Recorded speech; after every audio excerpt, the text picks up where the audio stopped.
संपला अंधार,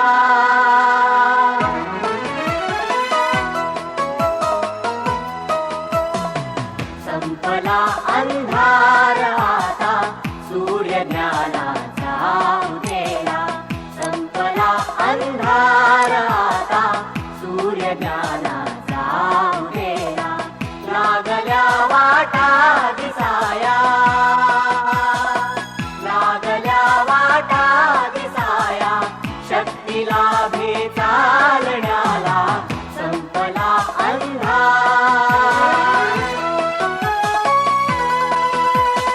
नमस्कार.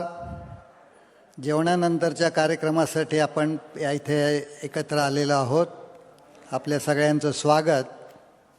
विज्ञान प्रसार आणि आम्ही या कार्यक्रमासाठी आपण इथे आता जमलेलो आहोत. विज्ञान प्रसार हा नाना प्रकारे करता येतो. आपल्याला माहिती आहे की प्रिंट मीडिया म्हणजे वर्तमानपत्र, मासिकं, साप्ताहिकं, पाक्षिकं, पुस्तकं हा एक प्रकार आहे. दुसरा प्रकार आहे इलेक्ट्रॉनिक मीडिया, ज्याच्यामध्ये आकाशवाणी, दूरदर्शन, टेलिव्हिजनच्या इतर वाहिन्या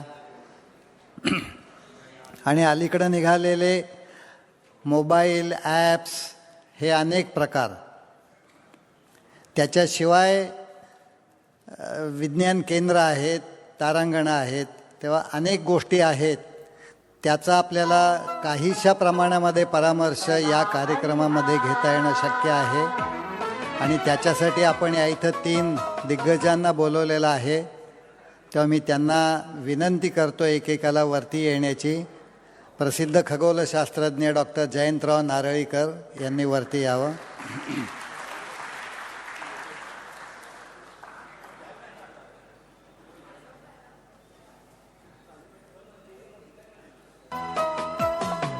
संपला अंधार आता सूर्य ज्ञानाचा उजेला, संपला अंधार आता सूर्य ज्ञानाचा उजेला, लागल्या वाटा दिसाया.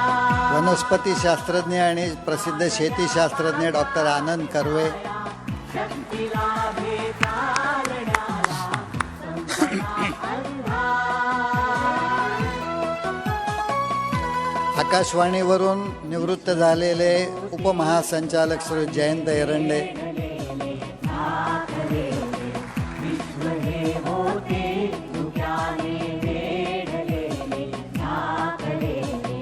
अंधश्रद्धांनी जगाचे मार्ग होते घेरलेले, अंधश्रद्धांनी जगाचे मार्ग होते घेरलेले, ज्ञान विज्ञानातुनी.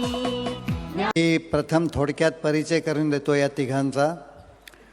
डॉक्टर जयंतराव नारळीकर, कोल्हापूरचा जन्म, बनारसमध्ये शिक्षण, त्याच्यापुढे केम्ब्रिजला गेले, सिनियर रँगलर झाले. त्याच्यानंतर त्यांनी PhD केली. आणखीन काही वर्ष तिथेच काम केल्यानंतर 1972 साली ते मुंबईत परत आले. तेव्हापासून 1988पर्यंत TIFRमध्ये ते संशोधक म्हणून काम करत होते आणि नंतर पुण्यामध्ये आले आणि पुण्यामध्ये आयुका या संस्थेची स्थापना करून त्याला स्थिरस्थावर करून जागतिक कीर्ती मिळवून देऊन 2003 साली निवृत्त झाले. तेव्हापासून ते तिथेच एमेरिटस प्रोफेसर म्हणून काम करतायत. ही त्यांची एक बाजू झाली खगोलशास्त्राची. परंतु विज्ञान प्रसारामध्ये त्यांनी फार धडाडीने असं काम केलेलं आहे. विज्ञान विषयावर त्यांनी अनेक व्याख्यानं दिलेली आहेत, देशी आणि परदेशी. अगदी छोट्या छोट्या गावांमध्ये जाऊनसुद्धा अनेक लेख आणि पुस्तकं लिहिलेली आहेत. अलीकडेच त्यांचं पुस्तक 4 महानगरातील माझे जीवन याला साहित्य अकादमीचा पुरस्कार मिळाला आहे. आपण त्यांचं अभिनंदन करूया त्याच्यासाठी. जयंतराव नारळीकर हे मराठी विज्ञान परिषदेचे 1991 ते 94 असे 3 वर्ष अध्यक्ष होते. 1973 सालच्या जालना संमेलनाचे ते अध्यक्ष होते आणि 1994 पासून आजपर्यंत गेली 22 वर्ष परिषदेचे ते विश्वस्त आहेत आणि सतत त्यांचं मार्गदर्शन आम्हाला प्रत्यक्ष आणि फोनद्वारे लाभत असतं. दुसरे शास्त्रज्ञ आज आपल्याबरोबर आहेत ते डॉक्टर आनंद कर्वे. महर्षी कर्व्यांचे नातू. यांचे वडील दिनकर धोंडो कर्वे हेही मोठे विज्ञान प्रसारक, सृष्टिज्ञान मासिकाच्या संस्थापकांपैकी एक, अनेक व्याख्यानं आणि लेख लिहिणारे, फर्ग्युसन कॉलेजचे पुण्याच्या प्राचार्य असे होते. तेव्हा आनंदरावांना अनेक प्रकारचा वारसा मिळालेला आहे. आनंदरावांचा जन्म 1936 सालचा. जर्मनीमधल्या ट्युबिंग्टन विद्यापीठातून त्यांनी वनस्पतीशास्त्रातली PhD संपादन केली. नंतर परत आल्यानंतर ते औरंगाबाद आणि कोल्हापूर अशा 2 विद्यापीठांमध्ये वनस्पतीशास्त्र शिकवत होते. त्यानंतर फलटणच्या नेमकर ॲग्रिकल्चरल संस्थेमध्ये त्यांनी काम केलं आणि हे काम त्यांनी संचालक म्हणून केलं. त्या तिथे अनेक प्रकारच्या पिकांच्या संदर्भामध्ये त्यांची वाढ, नव्याने रुजवण असं काम केलं. त्यानंतर मध्येच ते 84 ते 88 हिंदुस्तान लिव्हर कंपनीमध्ये काम करत होते. त्यानंतर ते ग्रामीण विकासासाठी विज्ञान आणि तंत्रज्ञान यासाठी त्यांनी काम केलं. स्वतःच्या संस्थेमध्ये पहिल्यांदा उपाध्यक्ष, मग अध्यक्ष 2011 पर्यंत. नंतर मग आरती संस्थेचे ते अध्यक्ष झाले. त्यांनी 200 संशोधन निबंध लिहिले, 60 प्रकल्पामध्ये काम केलं त्याने. आणि ही सगळी कामगिरी करत असताना देशामधल्या शेतकऱ्यांसाठी त्यांनी खूप भरीव असं काम केले. ते अर्थात आपल्याला प्रश्नोत्तरामधून समजेल. त्यांना 2003 सालच्या ठाण्यामध्ये भरलेल्या संमेलनाचे आनंद कर्वे अध्यक्ष होते. त्यांना इंग्लंडच्या ॲशडेन पुरस्काराने 2 वेळेला सन्मानित केलेलं आहे. कशासाठी ते आपण नंतर बघूया. तिसरे सन्मानकरी आहेत ते जयंत एरंडे. जयंत एरंडे हे आकाशवाणीच्या माध्यमातून आपल्या सगळ्यांच्या कानामध्ये अजूनही टिकून आहेत. मुळातले ते MSc फिजिक्स. त्याच्यानंतर काही वर्ष त्यांनी कॉलेजमध्ये शिकवलं आणि मग ऑल इंडिया रेडिओमध्ये ते ज्यावेळेला 1976 साली भारत सरकारने एक प्रथा सुरू केली की 4 महानगरांमध्ये, जयंतरावांची महानगरं वेगळी, ही महानगरं वेगळी, तेव्हा मुंबई, दिल्ली, कलकत्ता आणि चेन्नई अशा 4 ठिकाणी आकाशवाणीवरती विज्ञान विभाग सुरू झाले. तेव्हा मुंबईमधल्या विज्ञान विभागाचं प्रमुखपद जयंतरावांकडे आलं आणि तेव्हापासून विज्ञानावरती व्यवस्थितपणे आणि विस्तृत असे नाना प्रकारचे कार्यक्रम सुरू झाले. त्याचं पुढारी पण त्यांच्याकडं होतं. त्याच्यानंतर ते सांगली, जळगाव आणि पणजी अशा 3 ठिकाणच्या आकाशवाणी केंद्राचे संचालक म्हणून होते. नंतर मुंबईमध्ये ते आले, मुंबईचे संचालक, आणि शेवटी निवृत्त होण्यापूर्वी ते प्रसार भारती या संस्थेचे उपमहासंचालक असे होऊन निवृत्त झाले. त्यांनी आकाशवाणी या विषयावर ग्रंथाली प्रकाशनातर्फे पुस्तक प्रसिद्ध केलेलं आहे. वर्तमानपत्रामध्ये खूप लेख लिहिलेले आहेत. मराठी विज्ञान परिषदेच्या संपादक मंडळामध्ये अनेक वर्ष त्यांनी काम केलेलं आहे. नेहरू प्लॅनेटोरियम, नेहरू सायन्स सेंटरसाठी त्यांनी अनेक कार्यक्रम तयार करून दिले. अनेक विज्ञानविषयक चर्चासत्रांचं नियोजन त्यांनी केलेलं आहे. आकाशवाणीवर अनेक मालिका त्यांनी केलेल्या आहेत. आणि नॅशनल सेंटर फॉर सायन्स कम्युनिकेटर्सचे ते उपाध्यक्ष होते. आणि त्याच्यातर्फे सुरू असलेल्या पत्रकारिता ह्या कोर्समध्येही त्यांनी अनेक व्याख्यानं दिलेली आहेत. तेव्हा असे हे सगळे मोठी माणसं आज आपल्याला या ठिकाणी उपलब्ध झालेली आहेत. त्यांचं पहिल्यांदा मी स्वागत करतो.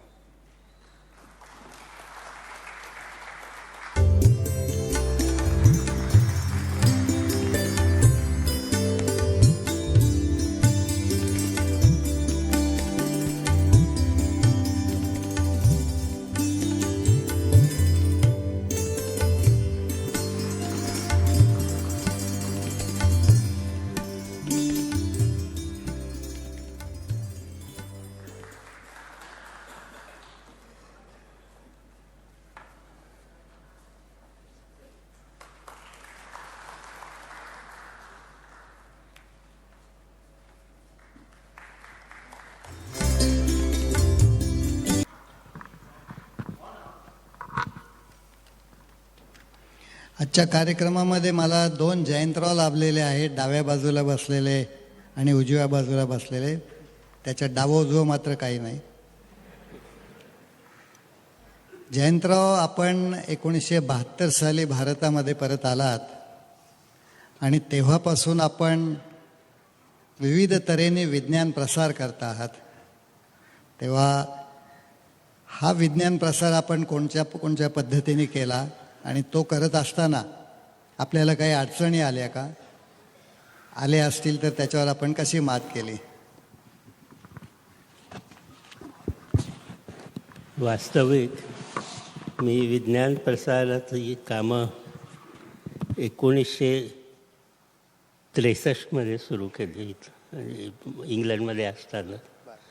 आणि त्यावेळी माझे मार्गदर्शक फ्रेड हॉयल त्यांचं उदाहरण समोर होतं आणि त्यांनी ज्याप्रमाणे विज्ञानावर लेक्चर्स दिली, त्यांची BBC वरची मालिका लेक्चर्सची खूप गाजली ती.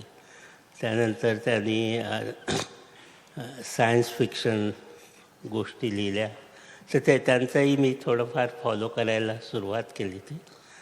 मी 72 साली परत आलो त्यावेळी आणि पब्लिक लेक्चर्स देणं हे इंग्रजीमध्ये मी चालू ठेवलं भारतात आल्यावर. पण मग मला असं जाणवायला लागलं की बरेच वेळा जो ऑडियन्स असतो, प्रेक्षक वर्ग असतो, त्याची भाषा जर मराठी असली तर मराठीत बोललेलं त्यांना जास्त समजेल आणि जवळचं वाटेल. तर म्हणून मी मराठीत बोलण्याची प्रॅक्टिस करायला लागलो. आता मला माहिती आहे की आठवतं आहे, तुम्ही रेफरन्स दिलात 1973मध्ये मी पहिलंच माझं मराठीतलं व्याख्यान होतं, मराठी विज्ञान परिषदेच्या अध्यक्ष त्या रूपात. आणि त्यावेळी मी ते इंग्रजीत लिहून काढलं पहिल्यांदा, नंतर त्याचं मराठी ट्रान्सलेशन स्वतः केलं. मग परिषदेच्या काही एक्सपर्ट्स लोकांना ते दाखवलं, त्यांनी त्यातले काही शब्द बदलले, रचना बदलली आणि मग मी ते वाचून दाखवलं. तिथपासून मी सुरुवात केली. ते नंतर एक्स्टेम्पोर बोलायचं, म्हणजे मॅन्युस्क्रिप्ट समोर नसताना आणि सहज आपण वार्तालाप करतो प्रेक्षकांशी, अशा स्वरूपात बोलायचं. ते यायला साधारण 2-3 वर्ष लागली. तर अशा तऱ्हेनं मी ही ट्रान्झिशन केली. आपण म्हणालात काही अनुभव असले, प्रसंग असले, तर त्यात 2 मला आठवत आहेत, ते मी सांगतो. एकमध्ये नांदेडमध्ये मी नरहर कुरुंदकर व्याख्यानमाला, त्यातली 3 व्याख्यानं द्यायला गेलो होतो. त्यावेळी माझं पहिलं व्याख्यान एका बंदिस्त हॉलमध्ये झालं होतं आणि त्याला खूप गर्दी होती आणि लोकांना जमिनीवर बसावं लागलं, आईल्समध्ये, शिवाय बाहेरसुद्धा बसावं लागलं. काही लोकांनी तक्रार केली की तुम्ही ही आतल्या असल्या हॉलमध्ये का केले, तुम्ही ओपन एअरमध्ये करायला हवं. तर आयोजकांनी असा विचार केला की जर यांना बघायला लोक आले असले तर पहिल्या व्याख्यानाला गर्दी असेल, दुसऱ्याला गर्दी असणार नाही, तेव्हा दुसरं व्याख्यान पण हॉलमध्ये केलेलं चालेल. अशा तऱ्हेनं त्यांनी तो दुसरं व्याख्यान तसं तिथंच केलं. आणि त्यावेळी गर्दी आणखी वाढलेली होती आणि ती जरा नाराज व्हायला लागले ते लोक की तुमच्या एवढं लक्षात कसं आलं नाही की बदलायला हवं. मग तिसऱ्या व्याख्यानासाठी त्यांनी ओपन एअरमध्ये व्यवस्था केली आणि मी जो एक रफ अंदाज बांधला तर 10,000 लोक तिथं हजर होते. आणि दुसरं एक उदाहरण द्यायचं ते हे मराठी भाषेत नसून हिंदी भाषेतलं आहे. हे ॲस्ट्रॉनॉमिकल सोसायटी ऑफ इंडियाचे गोरखपूरमध्ये ॲन्युअल मीटिंग होती आणि मला तिथं एक पब्लिक लेक्चर द्यायला बोलावलं तर मी लेक्चरचे शीर्षक इंग्रजीत वगैरे त्यांच्याकडे दिलं आणि मी त्या तयारीनं गेलो होतो. परंतु आता तुम्ही जसं मला सांगितलं तिथून या मंचावर, तसं तिथून मंचावर येताना आयोजक म्हणाले की इथं बरेचसे लोक हिंदी बोलणारे आहेत, त्यांना इंग्रजी तेवढं नीट समजत नाही, तर तुम्ही हिंदीत बोलाल का? तर माझे किती ॲडव्हान्स वॉर्निंग होती तर तिथून इथपर्यंत आलंच. तर मी पूर्वी हिंदीत बोललेलो नव्हतो लेक्चरच्या रूपामध्ये. मग मी त्यांना म्हटलं की प्रयत्न करतो. पण मी पाहिलं, मी सुरुवात केली देवियों और सज्जनों म्हणून, त्याबरोबर खूप टाळ्या पडल्या, कारण लोकांना जाणवलं की तर मी हिंदीत बोलणार. आणि ती एकंदर माझी जी बनारसमधली हिंदी होती ती विसरलेली नव्हती असं मला दिसलं. आणि तिथं सगळे जास्त करून नॉर्थ इंडियन होते, त्यांना ती आपली भाषा आहे असं जाणवलं.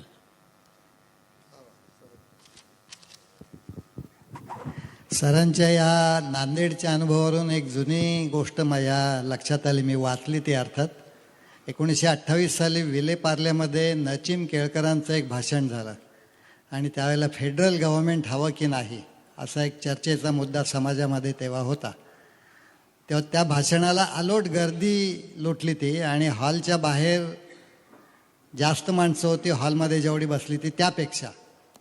आणि 28 सालचा काळ तुम्ही लक्षात घ्या, माईक वगैरे नव्हते, त्यामुळे केळकरांचा आवाज हॉलमधल्या लोकांपर्यंत जेमतेम पोहोचला होता. भाषण संपून ते बाहेर आले तरी बाहेरची माणसं जायला तयार नव्हती आणि ती तिथंच उभी होती आणि ती म्हणली की आतमध्ये जे तुम्ही बोललात ते परत तुम्ही बाहेर बोला. ते बोलले तसं आणि केळकरांचा स्वभाव किंवा ते तुम्ही वाचलं असेल, ते म्हणले आतमध्ये जे बोललो तेच मी बाहेर बोललोय, माझ्यात आत बाहेर काही नाही.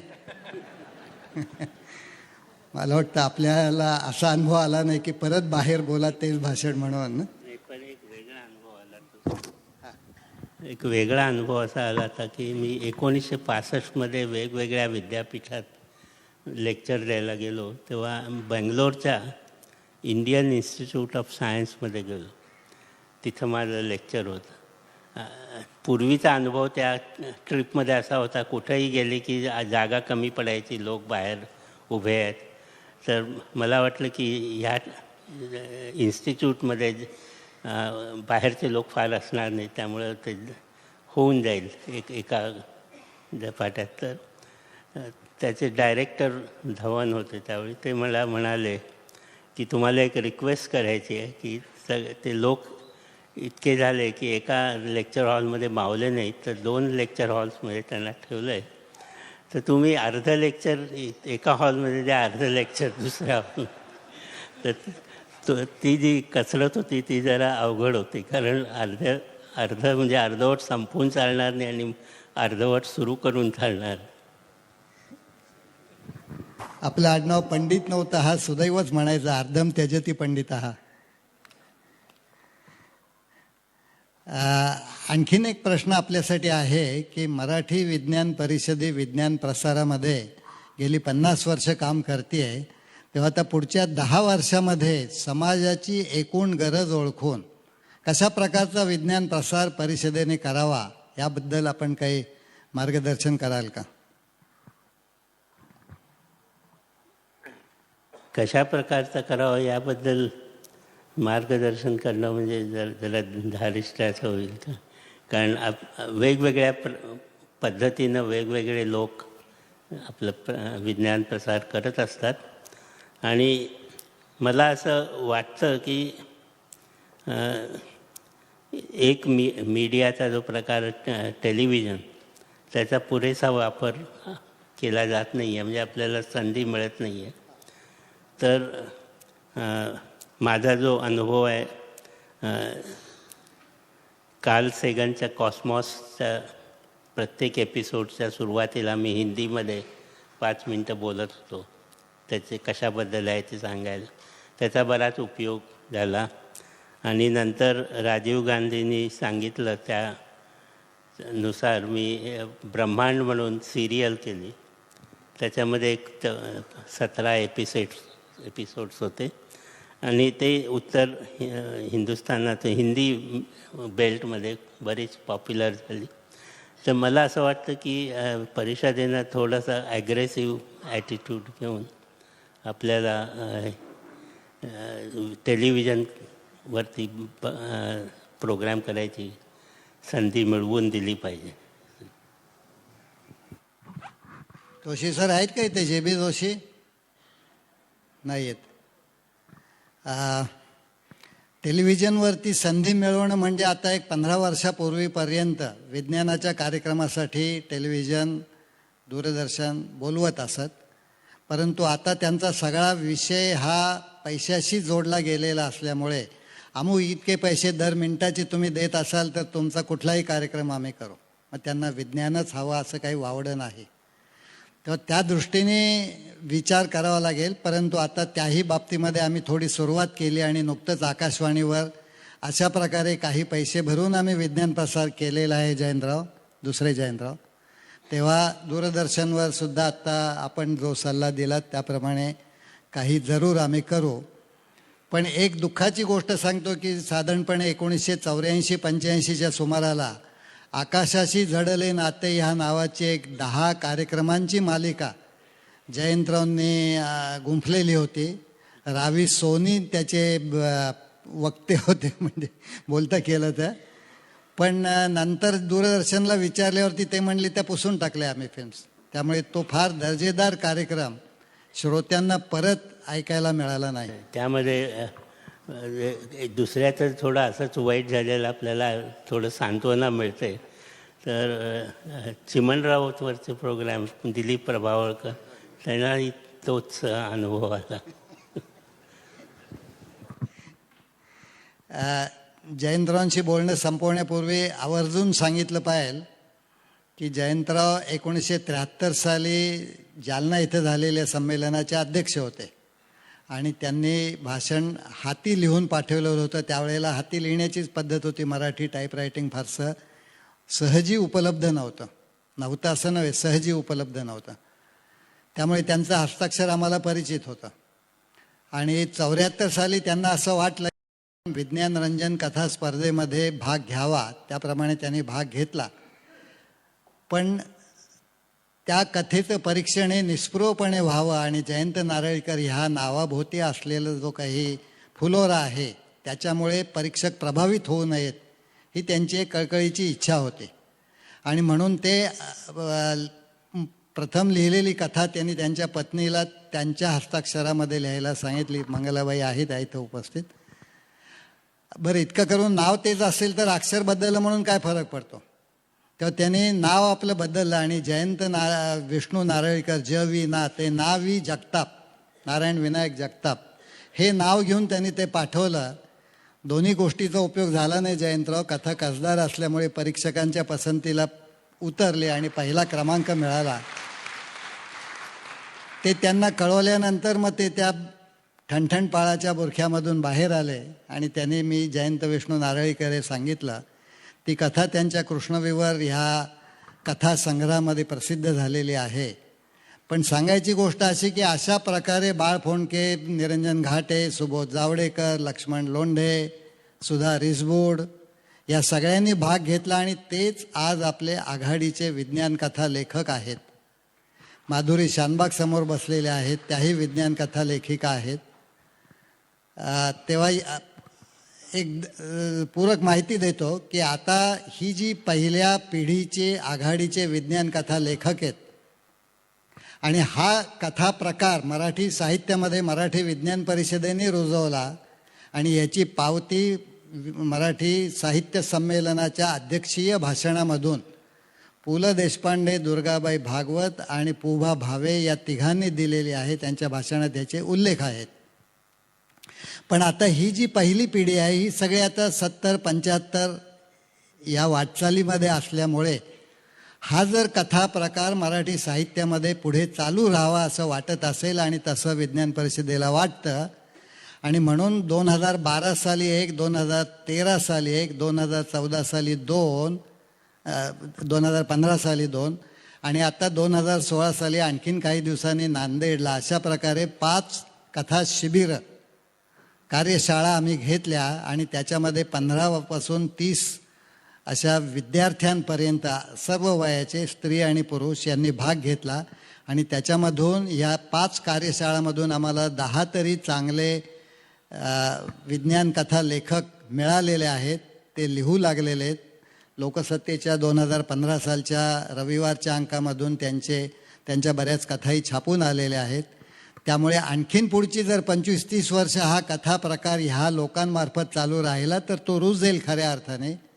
जयंतराव पहिल्या पिढीचे नायक म्हणून आपलं मी अभिनंदन आणि आभार. आनंदराव कर्वे, आपण मुळातले वनस्पतीशास्त्राचे प्राध्यापक, तिथून कृषीशास्त्राकडे वळलात. गेली 25 वर्ष आपण शेतीतील कृषी कचरा जाळून टाकण्याऐवजी आणि बऱ्याच वर्षांनी अलीकडे पंतप्रधानांनी ह्या गोष्टीचा उल्लेख गेल्या महिन्यात केला की कृषी कचरा जाळू नका म्हणून. तो अर्थ त्यांनी पर्यावरणाच्या संदर्भात केला. आनंदरावांचा उद्देश वेगळा आहे. हा कृषी कचरा जाळून टाकण्याऐवजी त्यापासून इंधन बनवावे, पावसाचे पाणी साठवणे, उशिरा येणाऱ्या पावसावर मात करण्यासाठी धान्य पिकाची रोपवाटिका तयार करणे, अशा पद्धतीने शेतकऱ्यांच्या अनेक अडचणी सोडवण्यासाठी आपण प्रयत्न केलेत. त्यांची शिबिरं घेतलीत. याचा शेतकऱ्यांनी किती उपयोग करून घेतला हा पहिला प्रश्न. आणि जर हे प्रयत्न कृषी उत्पादन वाढवण्यासाठी उपयोगाचे असतील तर त्यासाठी शासन, स्वयंसेवी संस्था आणि शेतकरी संस्थांनी पुढे यावं असं वाटत असेल तर काय करावं? मी नेमकर कृषी संशोधन संस्थेचा संचालक या नात्याने जवळजवळ 20 वर्ष काम केलं आणि तिथलं आमचं मुख्य काम वेगवेगळ्या पिकांची नवीन वाणं निर्माण करणं आणि ती नेमकर सीड्स ह्या संस्थेतर्फे विकली जायची. त्यामुळे रिसर्च आणि काय म्हणायचं म्हणजे ती एक साखळी आयती तिथं असल्यामुळे बरीचशी मी किंवा माझ्या हाताखालच्या लोकांनी निर्माण केलेली शेतीची वाणं ही शेतकऱ्यांच्यापर्यंत पोचली. नव्या शेती पद्धती हा जो प्रकार आहे तो शेतकऱ्यांना अंगीकारायला जरा कष्ट पडतात, कारण त्यांच्या पाठीमागे कित्येक पिढ्यांची एक पूर्वपीठिका असते. मी नेहमी उदाहरण देतो की इस्रायली लोक इतके चांगले शेतकरी का झाले तर एकाही ज्यू माणसाने पूर्वी शेती केलेली नव्हती. त्यामुळे त्यांना वाडवडिलांचं ओझं त्यांच्या डोक्यावर नव्हतं.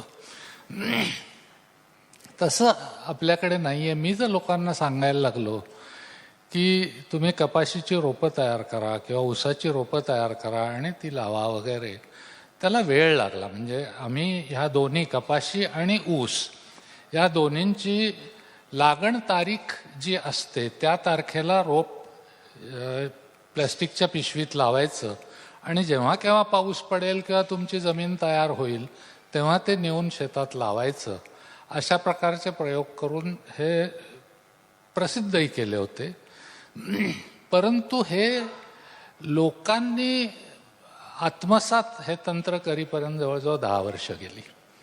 त्यातल्या मागचं एक कारण असं होतं की साखर कारखाने आपल्याकडचे हे तुमचा ऊस ज्या दिवशी लागेल तुमच्या शेतामध्ये ती लागण तारीख धरतात आणि त्याप्रमाणे त्याची काढणीची तारीख ठरते. त्यांना पहिल्यांदा हे तत्व मान्य करावं लागलं की प्लॅस्टिकच्या पिशवीत आम्ही ऊस लावतो ती लागण तारीख धरा तुम्ही आणि तिथून पुढं मोजा. हे जेव्हा त्यांनी मान्य केलं तेव्हा हे झालं. आणि आता जवळजवळ 250-400 रोपवाटिका सगळ्या महाराष्ट्रभर आहेत. तुम्ही कुठलंही मासिक उघडा त्याच्यामध्ये येथे ऊस रोपे मिळतील वगैरे अशा जाहिराती असतात. रस्त्याने जाताना खडूनी लिहिलेल्या पाट्या असतात. कपाशीला मात्र वेळ लागला. कपाशीचे आम्ही 30 वेगवेगळ्या खेड्यामध्ये प्रयोग करून दाखवले की 1 जून ही विदर्भामध्ये कपाशीची सर्वमान्य म्हणजे सगळ्या कृषी विद्यापीठांनी मान्य केलेली लागण तारीख आहे. तर 1 जूनला तुम्ही प्लॅस्टिकच्या पिशवीत बियाणं लावा, रोप तयार करून घ्या आणि जेव्हा केव्हा तुमचा पाऊस सुरू होईल तेव्हा ते रोप जमिनीमध्ये लावा. हे आम्ही 30 खेड्यामध्ये करून दाखवलं आणि जवळजवळ दुप्पट उत्पन्न ह्या रोपांनी लावलेल्या शेतात आलं. पण तिथले लोक म्हणायचे आमचे 50 एकर शेती आहे, तिथं कुठं हे खेळ करत बसायचे. परंतु मध्यंतरी मी एकदा खानदेशात गेलो होतो. तिथं सहज हे बोललो तर तिथले शेतकरी म्हणत नाही आम्ही आता रोपं तयार करूनच लावतो.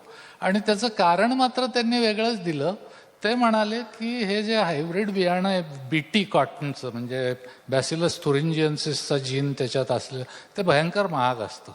3000 रुपये किलो वगैरे अशी त्याची किंमत असते. तर ते जर आम्ही डायरेक्ट असं जमिनीत पेरलं आणि नाही उगवलं तर आमचे पैसे वाया जातात. म्हणून आम्ही ते आधी प्लॅस्टिक पिशवीत लावतो आणि जेवढी रोपं उगवलेली असतील तेवढीच फक्त शेतात नेऊन लावतो. पण तिथे ह्या नाही त्या कारणाने हे सुरू झालेलं आहे. अशीच परिस्थिती इतर अनेक पिकांची. आता उदाहरणार्थ कोकणामध्ये भात काढून कलिंगड लावतात आणि ते कलिंगड बाजारात यायला फेब्रुवारी अखेर उजाडतो. त्याच्याऐवजी जर त्यांनी भात पीक उभं असताना प्लॅस्टिकच्या पिशवीत कलिंगडाचं बी लावलं आणि भात काढल्या काढल्या एवढं वाढलेलं रोप जर ते शेतामध्ये लावलं तर त्यांचं डिसेंबर अखेरीला कलिंगड बाजारात येईल. मुंबईचं ख्रिसमसचं मार्केट त्यांना मिळू शकतं. काही काही शेतकरी आता हेही करायला लागलेले आहेत. म्हणजे ज्याच्यात फायदा दिसतो आहे ते शेतकरी करतात. एक अत्यंत यशस्वी झालेला प्रयोग आहे. त्याचं मात्र श्रेय मी घेऊ शकत नाही. मी त्याच्या मागचं फक्त शास्त्रीय कारण शोधून काढलंय. कोल्हापूरला एक मोहनराव देशपांडे म्हणून आहेत. त्यांनी एक अशी पद्धती काढली की 1 एकरामध्ये 10 किलो गूळ, 10 किलो शेण आणि 10 किलो गोमूत्र मिसळून ते दर 3 महिन्यांनी एकदा घ्यायचं. आणि ते थोडेसे फॅडिस्ट होते. म्हणजे त्यांचं म्हणणं ते देशी गाईचंच शेण पाहिजे आणि देशी गाईचंच गोमूत्र पाहिजे. मी त्यांना सांगितलं की अहो जर्सी गाय ही जर्सी ह्या बेटामधली देशी गायच असते. पण ते त्यांना पटत नाही. पण मी त्याच्या मागचं खरं शास्त्रीय कारण शोधून काढलं आणि आता लोकांना सांगायला सुरुवात केली की तुम्ही फक्त एकरी 10 किलो साखर किंवा गूळ जमिनीत घाला. आणि मुख्य म्हणजे ज्याचं कंपोस्ट केलेलं नाही असं कुठलाही पदार्थ चालेल. तुम्ही स्टार्च जरी जमिनीत घातलात 10 किलो तरीही चालतं. तुम्हाला जमिनीतल्या सूक्ष्म जंतूंची संख्या वाढवायची आहे आणि त्याच्यासाठी हाय कॅलरी नॉन कंपोस्टेड असं खाद्य त्यांना द्यायला पाहिजे. आणि आज अक्षरशः हजारो शेतकरी ह्या पद्धतीने शेती करतायत. एक दाणासुद्धा फर्टिलायझरचा ते वापरत नाही आहे. दुसरा प्रश्न काय? आपण ते शेतातला कचरा जाळून न टाकता इंधन बनवणं. असं आहे आपल्या देशामध्ये 80 कोटी टन ॲग्रिकल्चरल वेस्ट हे दरवर्षी आपोआप निर्माण होतं. ते तुम्ही कुठलंही पीक घ्या त्यातला साधारण 30 ते 40% भाग हा मानवाच्या उपयोगाचा असतो. 60 ते 70% हा भाग लिग्नोसेल्युलोजिक अशा स्वरूपाचा असतो की जो आपल्याला पचवता येत नाही आणि तो कचरा असतो. एकेकाळी यातला बराचसा भाग गुरांना खायला घातला जायचा. पण आता गुरांचीही संख्या कमी झाली आहे आणि फक्त जे डेअरीवाले आहेत शेतकरी तेच गुरं ठेवतात आणि ते असला कचरा घालत नाहीत. ते चांगलं पशुखाद्य विकत आणून त्याच्यावरती आपली जनावरं पोसतात. मग ह्या कचऱ्याचं करायचं काय? तर त्याच्यापासून आपण इंधन करू शकतो. कागदावर जर हिशोब मांडला तर असं दिसेल की 80 कोटी टन हा जर आपण ह्याच्यामध्ये साधारण 4000 किलो कॅलरी प्रति किलोग्रॅम एवढी ऊर्जा आहे असं जर धरलं तर आपण आज आयात करीत असलेल्या पेट्रोलियमच्या तिप्पट ऊर्जा एवढ्या कचऱ्यामध्ये आहे. हे जेव्हा मी 15 वर्षापूर्वी दिल्लीमध्ये बोललो तर तिथे मला लोकांनी वेड्यात काढलं की हे लक्षावधी लहान लहान शेतामध्ये विखुरलेला हा माल हा गोळा कोण करणार, एकत्र कोण आणणार, त्याचं ट्रान्सपोर्ट कॉस्ट कोण देणार वगैरे. पण आज मेडाचे आकडे आहेत की महाराष्ट्रामध्ये 150 कारखाने शेतकऱ्यांच्याकडनं हा शेतमालाचा कचरा म्हणजे पराठ्या, तुराट्या, गव्हाचं काड वगैरे 2000 रुपये टनाने विकत घेतात. म्हणजे जवळजवळ ऊसाचा भाव आहे हा. आणि शेतकरी आपल्या खर्चाने हा माल त्यांच्या कारखान्यापर्यंत नेऊन देतात. तिथं कारखान्याच्या दारात त्याचं वजन केलं जातं आणि शेतकरी पैसे घेऊन जातो आणि ह्याच्या पुढं इंधन तयार केलं जातं. ते प्रेस करून इंधनाच्या कांड्या बनवतात. 6 रुपये किलोनी ह्या आज नाशिकपासून रत्नागिरीपर्यंत पश्चिम महाराष्ट्रामध्ये बॉयलर फ्युएल म्हणून विकलं जातं. इतके दिवस बॉयलरसाठी फ्युएल ऑइल नावाचं इम्पोर्ट केलेलं तेल वापरलं जायचं. त्याची किंमत 60 रुपये लिटर. ह्या कांड्या 6 रुपये किलोनी विकत मिळतात. 3 किलोमध्ये 1 लिटर फ्युएल ऑइल इतकीच ऊर्जा असते. म्हणजे 60 रुपयाचं काम 18 रुपयात होतं. आपले कारखानदार हे मूर्ख नाहीत. ताबडतोब त्यांनी आपापले बॉयलर रिफिटिंग करून घेतले आणि आता खूपसे बॉयलर महाराष्ट्रामधले हे ह्या इंधन कांड्यांच्या वरती चालतात. आणि मी सांगितल्याप्रमाणे एक ॲग्रिकल्चरल सायंटिस्ट असं म्हणायचे की जो पदार्थ परत शेतामध्ये टाकला जायला पाहिजे तो तुम्ही जाळायला सांगता, हे कसं काय? तर त्याला माझं उत्तर मी अगोदर जे सांगितलं की सर्व मिनरल्स मातीमध्ये असतात. तुमच्या शेतात जर 1 मीटर माती असेल तर तुम्ही 25,000 वर्ष फर्टिलायझर न वापरता शेती कराल, इतके मिनरल्स त्याच्यात आहेत. ते फक्त उपलब्ध कसे करून द्यायचे ते मला माहिती आहे आणि त्याच्यासाठी ही साखर जमिनीमध्ये घालायची. त्यामुळे हे इंधन म्हणून जाळायला काही हरकत नाही. हा काम मुख्यतः माझ्या मुलीने केलं. तिचं बालपण फलटणमध्ये गेलं. मी तिथे निमकर ॲग्रिकल्चरल रिसर्च इन्स्टिट्यूटचा डायरेक्टर होतो. ती तिथल्याच लोकल शाळेमध्ये जात होती आणि ऊस तोडणीचा सीझन आला की शेताच्या शेतं पेटवून द्यायचे लोक. कारण जे पाचट आहे ऊसाचा पाला तो जमिनीवर तसाच पडून राहतो. शेतकऱ्याला पुढचं पीक घ्यायचं असतं म्हणून तो त्याला सरळ काडी लावून जातो. तेव्हा तिच्या मनात तेव्हापासून हा विचार होता की हे इंधन म्हणून लोकांच्या घरात जर वापरता आलं तर खेड्यामधला इंधनाचा प्रश्न सुटेल. म्हणून तिने PhD झाल्यानंतर तिने फिजिक्समध्ये PhD केली पुणा युनिव्हर्सिटीतनंच. त्यावेळेला एक गव्हर्नमेंटची यंग सायंटिस्ट स्कीम म्हणून होती. त्याच्याखाली तिने अर्ज केला आणि त्यात हेच सांगितलं की ह्या वाया जाणाऱ्या पाचटाचं मला घरगुती वापराचं इंधन तयार करायचं आहे, असा माझा हा प्रकल्प आहे. त्याच्यासाठी मला द्रव्य सहाय्य मिळावं. ते सुदैवाने तिला मिळालं आणि ती स्कॉलरशिप वापरून तिने हे डेव्हलप केलं. म्हणजे ह्या ऊसाच्या पाचटापासून कोळसा तयार करायचा, तो पावडर स्वरूपाचा असे, त्याच्या मग कांड्या तयार करायच्या.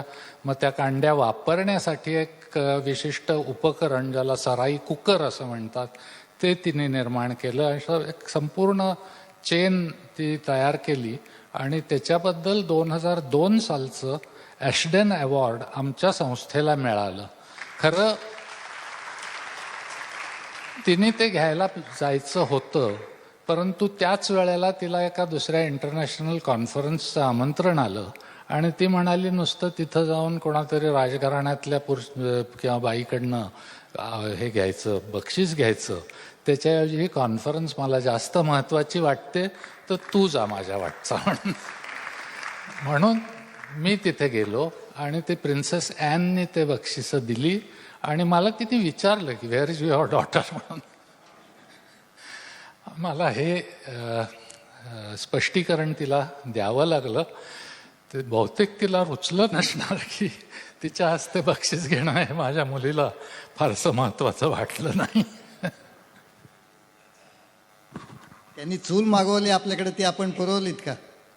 नाही, काय झालं त्याच्यानंतर जे दुसरं ॲस्टन अवॉर्ड मिळालं ते माझ्या स्वतःच्या संशोधनाबद्दल होतं आणि ते मी घरगुती नागरी बायोगॅस संयंत्र निर्माण केलं की त्याच्यात शेण अजिबात वापरलं जात नाही. आपला घरगुती ओला कचरा त्यात टाकायचा आणि त्याच्यापासून बायोगॅस मिळतो. तो कितीतरी जास्त मिळतो, म्हणजे 40 किलो शेणापासून जेवढा तुम्हाला बायोगॅस मिळेल तेवढा 1 किलो साखरेपासून किंवा 1 किलो पिठापासून किंवा 1 किलो सेल्युलोजपासून तुम्हाला मिळतो. त्यामुळे हे अतिशय लहानसं यंत्र झालं, आपण बाल्कनीमध्ये सुद्धा ठेवू शकतो. रोजचा ओला कचरा त्यात टाकायचा, जो काय गॅस मिळेल तो आपल्या स्वयंपाकघरात वापरायचा, म्हणजे फुकट गॅस झाला आपल्याला. तर ह्याच्याबद्दल मला 2006 साली आमच्या संस्थेला दुसरं ॲस्टन अवॉर्ड मिळालं. त्याच्यासाठी मी गेलो होतो. ते प्रिन्स चार्ल्सच्या हस्ते देण्यात आलं. तिथं त्यांनी मला विचारलं की हे मी तुम्हाला कशासाठी देतोय बक्षीस. तर मी त्याला थोडक्यात समजावून सांगितलं. मग म्हणे माझ्या राजवाड्यात बसवा की असलं. तर त्याला सांगितलं, सर ही टिपिकली ट्रॉपिकल टेक्नॉलॉजी आहे. हे जे जंतू आहेत हे जनावरांच्या पोटात असतात किंवा तुमच्या आमच्याही असतात आणि त्यांना 37 डिग्री टेम्परेचर आवडतं. लंडनमध्ये बायोगॅस प्लांट चालणार नाही.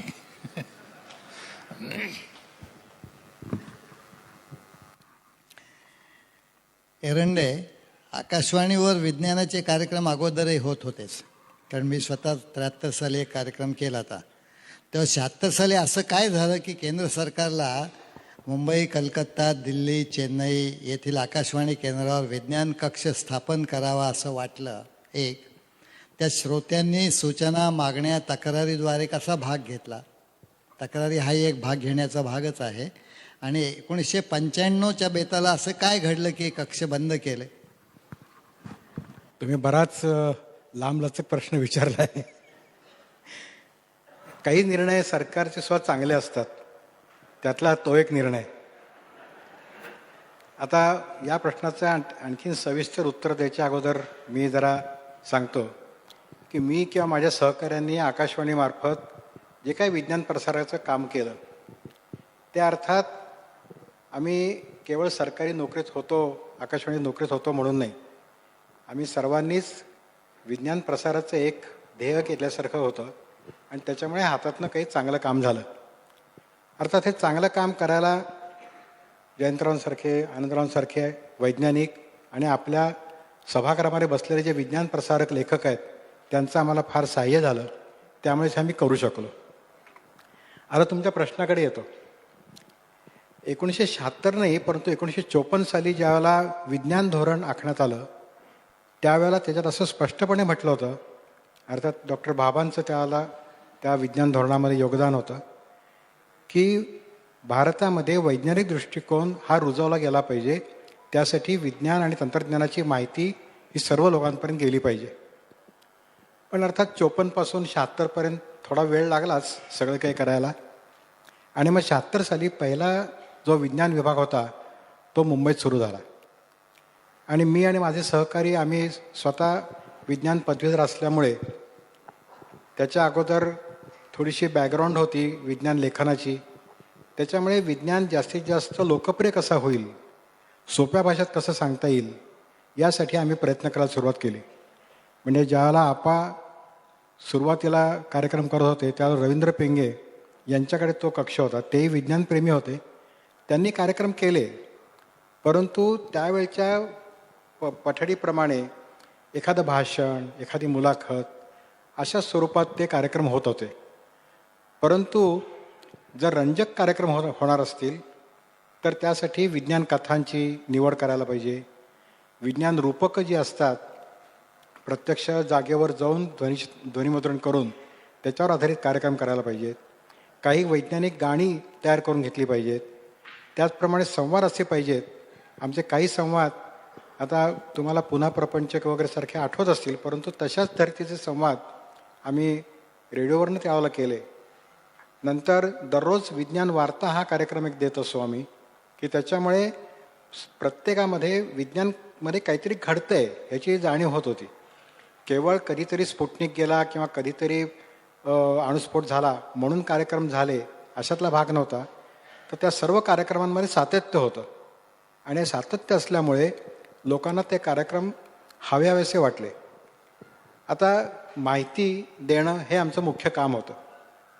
ती माहिती रंजक होईल हे आम्ही पाहायचो. त्यामुळे बऱ्याच वेळेला असं व्हायचं की जरी पोस्टमनचं काम असेल पण पोस्टमन काही पत्र वाचत नाही, परंतु आम्ही मात्र ते कार्यक्रम त्याच्यावर संस्कार करून ते करत होतो आणि त्याच्यामुळे कार्यक्रम यशस्वी झाले. अर्थात त्यात लेखकांचा मोठा वाटा होता, मराठी विज्ञान परिषदेसारख्या संस्थांचा मोठा वाटा होता आणि आम्ही या कार्यक्रमातनं बरेच लेखक तयार केले असं म्हणत नाही, परंतु या कार्यक्रमांच्यामुळे बरेच लेखक तयार झाले हे मात्र निसंशय. 95 साली बंद असं झालं नाही. काय झालं की आमचे काही काही प्रमोशन्स झाली, ट्रान्सफर्स झाल्या, त्याच्यानंतर हळूहळू जास्तीत जास्त पैसा मिळवावा असं प्रसार भारती आणि सरकारलाही वाटायला लागलं. त्यामुळे ज्या कार्यक्रमातनं अधिक पैसा मिळेल, अधिक रेव्हेन्यू मिळेल असे कार्यक्रम यायला लागले. परंतु पूर्णपणे बंद झालं असं म्हणत नाही. जे पूर्वी काय होत होतं आपल्याला माहीत असेल की रेडिओवर किंवा दूरदर्शनवर हे त्या विषयातले तज्ज्ञ प्रोड्युसर्स म्हणून यायचे. म्हणजे ज्याप्रमाणे दार्वेकर होते किंवा तिकडं चासकर होते किंवा सुहासिनी मुळगावकर होत्या, आमच्याकडे पुरुषोत्तम जोशी पुण्याला होते, किंवा हे लोक तज्ज्ञ प्रोड्युसर्स असल्यामुळे ते त्या विषयातले कार्यक्रम करायचे. नंतर मग सरकारची पॉलिसी बदलल्यामुळे एकच केवळ विज्ञान पदवीधर असेल असं नाही आहे. मग त्याच्यातनं एक प्रोग्राम एक्झिक्युटिव्ह नावाची एक व्यक्ती तिथे यायला लागली आणि ज्याप्रमाणे आपण म्हणतो की सर्व IAS ऑफिसर्सना सगळं कळतं, तसं सर्व प्रोग्राम एक्झिक्युटिव्हना सर्व प्रोग्राम येतात किंवा करता आले पाहिजेत अशी एक धारणा निर्माण झाली आणि त्याच्यामुळे थोडं सायन्स हे मागे पडण्याची शक्यता आहे. परंतु पूर्णपणे बंद झालं आहे किंवा पूर्णपणे पडझड झाली आहे असं नाही आहे. अजूनसुद्धा काही कार्यक्रम चालू असतात आणि त्यात परिषदसुद्धा सहभागी आहे असं मगाशीच आपण म्हणाले.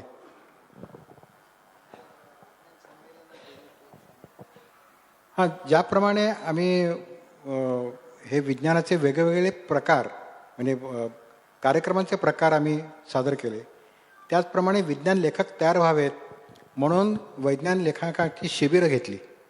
त्या शिबिरामध्ये आवाज कसे असावेत, कारण शेवटी प्रेझेंट करणं हे सुद्धा महत्त्वाचं आहे. प्रत्येक गोष्ट काही कलाकारांकडूनच व्हावी असं काही नाही आहे. स्वतः वैज्ञानिक किंवा लेखक त्या ठिकाणी पार्टिसिपेट झाला तर उत्तम असतं.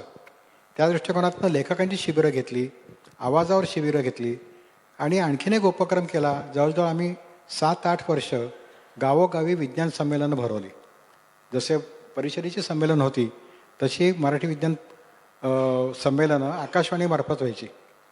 डॉक्टर नारळीकर त्या संमेलनाला आलेले आहेत, डॉक्टर कर्वे मिरजेच्या संमेलनाला आलेले होते. तर आणि असे वैज्ञानिक त्या ग्रामीण भागामध्ये सुद्धा यायला त्यांची तयारी होती आणि त्यांनी ते कार्यक्रम केले. हजारो श्रोते त्या ठिकाणी यायचे. म्हणजे ग्रामीण भागातनं तर हा उत्साह, काहीतरी जाणून घ्यायचा उत्साह जो आहे तो फार प्रचंड आहे. आणि मगाशी जसं यांनी सांगितलं आधीच्या परिसंवादात की ग्रामीण भागातल्या लोकांना जर ह्याच्यात पार्टिसिपेट करून घेतलं विज्ञान प्रसारामध्ये आणि विज्ञान उपक्रमांमध्ये तर नक्कीच यश मिळेल. तर तो आम्ही त्या ठिकाणी प्रकार केला. 7-8 संमेलनं यशस्वी झाली. परंतु एक मात्र आहे की आमची अपेक्षा अशी होती आणि परिषदेची सुद्धा असावी की जर एखाद्या गावामध्ये विज्ञान संमेलन झालं तर त्याच्या पुढच्या ॲक्टिव्हिटीज ज्या आहेत त्या तिथल्या गावातल्या लोकांनी कराव्यात. आमचं हे उद्देश असतो की थोडंसं बूस्ट करावं, या उद्देशाने काहीतरी त्यांना कार्यक्रम द्यावा हा उद्देश असतो. परंतु काही ठिकाणी मात्र थोडी निराशा झाली. त्यानंतर तिथल्या गावांमध्ये इतर कार्यक्रम होत राहिले, परंतु विज्ञानाचे कार्यक्रम तेवढ्या मोठ्या प्रमाणावर व्हावेत असं झालं नाही. काही ठिकाणी झाले निसंशय. हो, हां, आकाशदर्शनाचा कार्यक्रम हा आम्ही सुरू केला. सुरुवातीला नुसती आकाशाबद्दलची माहिती कार्यक्रमातून असायची, परंतु काही लेखक जे आपले आहेत त्या लेखकांकडनं संवादरूपी लिखाण करून घेतलं. आणखीन ते ज्यावेळेला आम्ही प्रसारित करू रात्री 9, 9:15 वाजता, त्यावेळेला आमची अनाउन्समेंट असायची की हा तुम्ही तुमचा जर ट्रान्झिस्टर असेल तर घेऊन तुम्ही गच्चीवर जा किंवा मोकळ्या अंगणात जा आणि ह्या कार्यक्रमात जे ऐकायला मिळेल त्याप्रमाणे तुम्हाला आकाश दिसतं का पहा. आणि असे कार्यक्रम हे आम्ही केले. त्याचा फारच चांगला फायदा झाला.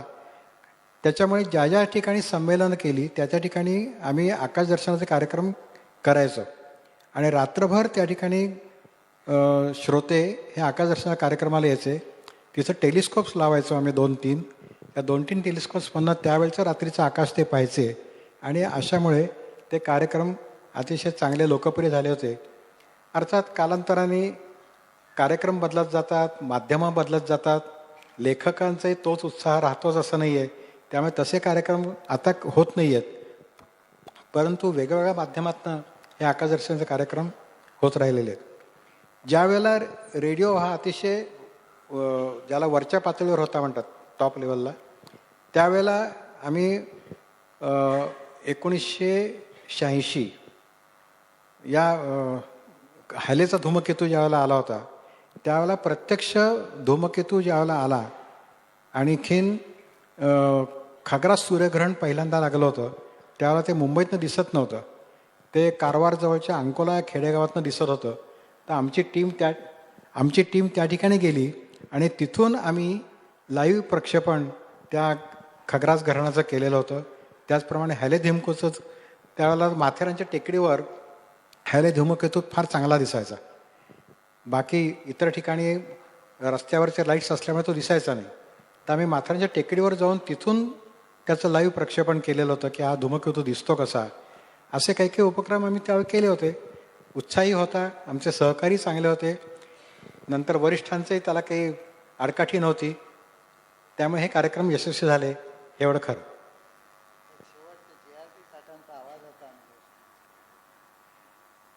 काही काही अनुभव मी त्याच्यापेक्षा मी दुसरा एक अनुभव सांगतो की जो म्हणजे ज्या टाटांचा अनुभव सांगतो तो, पण तो माणूस म्हणून कसे हे आहेत.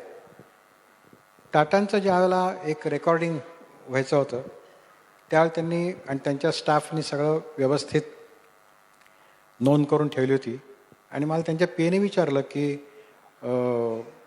आम्ही येतोय त्यावेळेला तुम्ही काय काय आहे तुमच्या इथं. म्हटलं आमचा स्टुडिओ आहे आणि बाकी तुम्हाला काय पाहिजे सांगा. त्यावेळेला त्यांना काही नको, फक्त कुठे धूळ असणार नाही एवढी काळजी घ्या आणि बाकी सोपस्कार काही नको.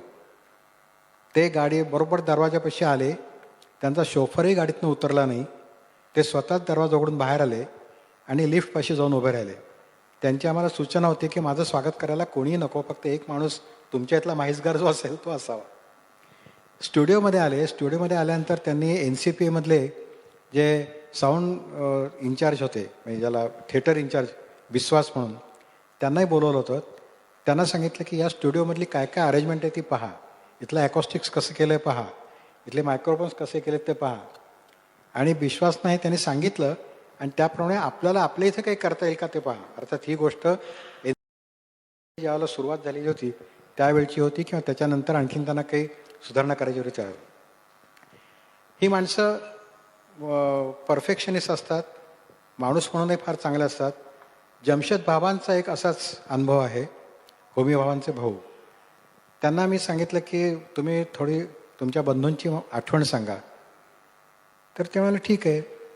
त्यांनी पहिल्यांदा थोडं त्यांच्या तोडकं मोडकं मराठीमध्ये ते लिहून काढलं. नंतर NCPमध्ये त्यांच्या जे सहकारी होत्या कुमुद मेहता, त्यांच्याकडनं ते स्क्रिप्ट त्यांनी दुरुस्त करून घेतलं आणि ते संध्याकाळी 6 वाजता आमच्या रेकॉर्डिंगला आले.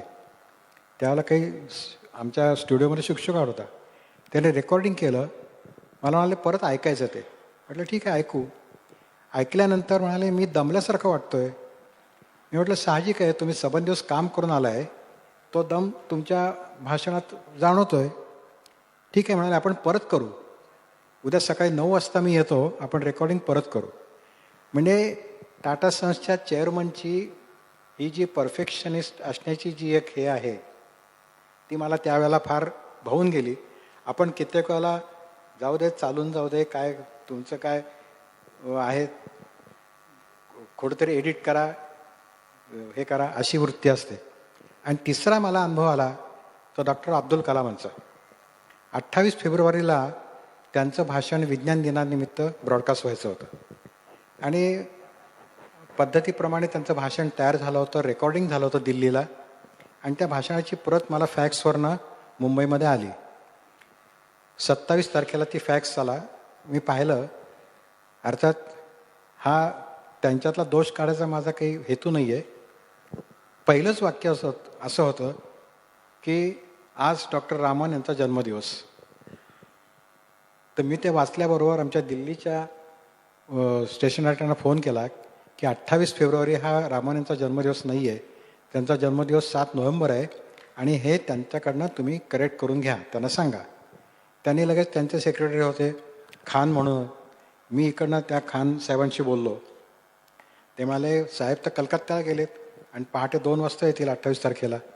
आता काय करायचं? बघ मी प्रयत्न करतो. त्यांनी तिथून अब्दुल कलामांना फोन लावला. त्यावेळेला मी पहाटे 2 वाजता दिल्लीत येतो आहे, सकाळी 6 वाजता माझं रेकॉर्डिंग परत करू आपण. कारण त्यांना मी 2 पर्याय दिले होते. एक पर्याय म्हणजे री रेकॉर्डिंग किंवा दुसरा पर्याय म्हणजे पहिलं वाक्य एडिट करायचं आणि फक्त भाषण लावायचं. पण ते सुद्धा त्यांना आवडलं नाही, पहिलं वाक्य एडिट करणं. ते म्हणाले आपण परत री रेकॉर्डिंग करू आणि सकाळी 6 वाजता त्यांचं री रेकॉर्डिंग झालं आणि मग ते 28 तारखेला ब्रॉडकास्ट झालं. तर हे जे 2-3 गोष्टी, माणूस किती परफेक्शनिस्ट असतो, आपल्या नावाला आपल्या माहितीला किती जपत असतो, याची मला त्या ठिकाणी प्रकर्षाने आठवण होते. विज्ञान प्रसार तर करायचं पण त्याच्यात अचूकता पाहिजे आणि अचूकता येण्यासाठी या महनीय व्यक्तींनी जी खटपट केली ती आपल्या नजरेसमोर यावी, हा यामागचा उद्देश होता. कार्यक्रम संपण्यापूर्वी जयंतरावांना काही 1-2 गोष्टी सांगायच्या आहेत. नाही, आपण विचारलं ते परिषदेने 10 वर्षाच्या त्यात काय करावं, तर वैज्ञानिक दृष्टिकोन रुजवायला अनेक तऱ्हेनं प्रयत्न करायला पाहिजेत. आपल्याला वाटतं की समाज सुशिक्षित आहे म्हणजे वैज्ञानिक दृष्टिकोन ठेवू नये, असं नसतं बरेच वेळा. याचा मला एक अनुभव आला, तो आपल्याला सांगतो. जेव्हा आयुकामध्ये कम्प्युटर अद्ययावत असा कम्प्युटर बसवण्यात आला, तेव्हा अर्थात व्हिजिटर्सना मी दाखवायचो की आयुकामध्ये काय काय गोष्टी आहेत, त्यामध्ये कम्प्युटर दाखवायचं. तर हे दाखवत असताना एक महिला असा सुशिक्षित, त्यांनी ते सगळं ऐकून घेतलं, कम्प्युटर काय काय करू शकतो वगैरे. आणि मग त्यांनी मला विचारलं की हा पत्रिका बनवू शकतो का? असं म्हटल्यावरती मी जमिनीवर खाली आलो आणि आपलं काम अजून पुष्कळ पुढं जायला पाहिजे याची जाणीव झाली.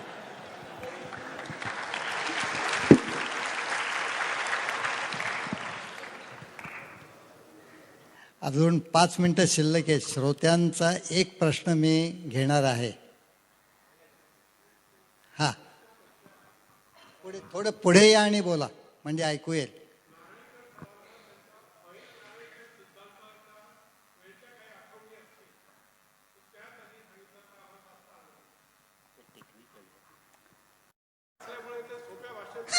कथालेखक असल्यामुळे सोप्या भाषेत सांगा.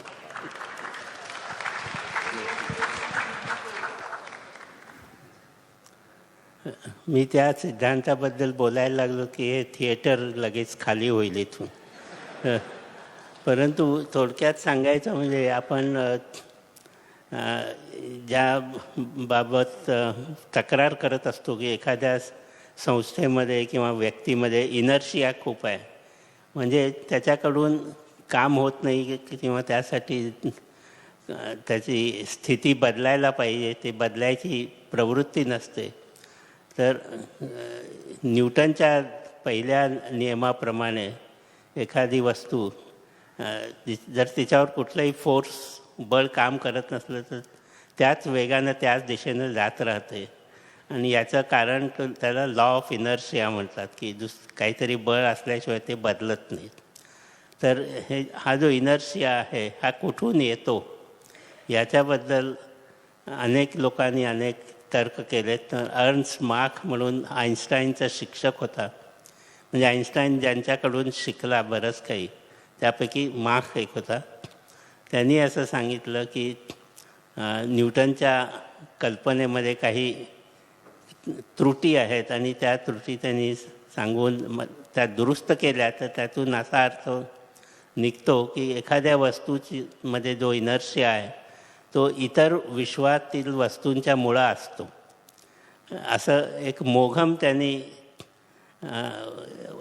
आपला प्रिन्सिपल म्हणून सांगितलेलं, मार्क्स प्रिन्सिपल म्हटलं.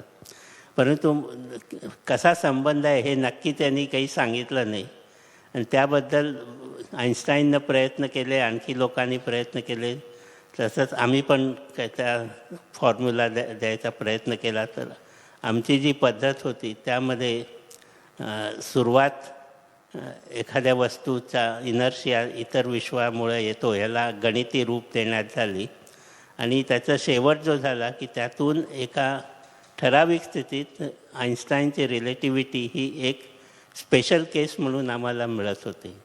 त्यामुळं आईन्स्टाईन आणि मार्क यांच्यामध्ये जो संबंध आहे तो आमच्या सिद्धांताप्रमाणे एस्टॅब्लिश करता आला. आता ह्याच्या पुढं आणखी जाणं म्हणजे ब्लॅकबोर्ड लागेल खरं.